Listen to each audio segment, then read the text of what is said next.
किसानों ने ठुकराया सरकार का प्रस्ताव।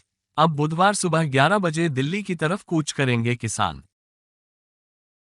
चानौत ने बताया कि सरकार की तरफ से आए प्रपोजल में किसानों के लिए कोई खास फायदे वाली बात नहीं थी। सरकार केवल गेहूं और धान की फसल पैदा करने वाले किसानों को दाल की खेती करने पर ही एमएसपी गारंटी देने की बात बोल रही है। जो किसान पहले से ही दालें उगा रहे हैं, उनको सरकार के इस प्रस्ताव से कोई फायदा नहीं होने वाला है।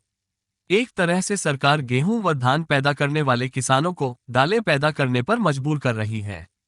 चानौत ने बताया कि किसान 23 फसलों पर गारंटी कानून पर अड़े हुए हैं और बाकी फसलों पर भी सरकार द्वारा जल्द स्टडी करवा के उन पर भी एमएसपी मांग रहे हैं। कर्जा माफी और कृषि को डब्ल्यूटीओ से बाहर निकालने पर भी सरकार का स्टैंड क्लियर नहीं है। उन्होंने कहा कि सरकार की नीयत और नीति में खोट है, इसलिए किसान आंदोलन करने को मजबूर हैं। किसान नेता जगजीत सिंह डल्लेवाल और सरवन सिंह पंधेर ने सरकार के प्रस्ताव पर आरोप लगाया कि सरकार के नुमाइंदे हर मीटिंग में 3-4 घंटे देरी से आते हैं और आज तक किसी भी मसले पर हल नहीं हुआ है।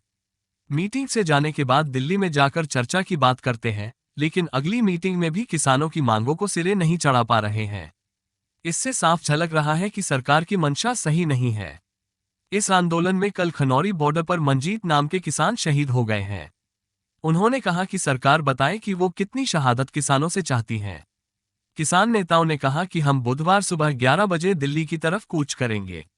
इसमें पंजाब, हरियाणा समेत देश के कई किसान संगठन शामिल होंगे। अब सबको बड़ी इंतजार थी कि प्रपोजल आई है, उसके ऊपर क्या किया है। दोनों फोरमों की अब चर्चा होने के बाद ये फैसला लिया गया है, जो सरकार ने प्रपोजल दिया है उस प्रपोजल की अगर उसे नाप तोल किया जाए तो उसमें कुछ नजर नहीं आ रहा। 2-3 फसलों का बिकने की व्यवस्था बनाए और बाकी किसानों को ऐसे छोड़ दिया जाए, ये हमें उचित नहीं लग रहा। देश का किसान इसी तरह लूटता जा रहे तो वो हमें स्वीकार नहीं है। अब सबको बड़ी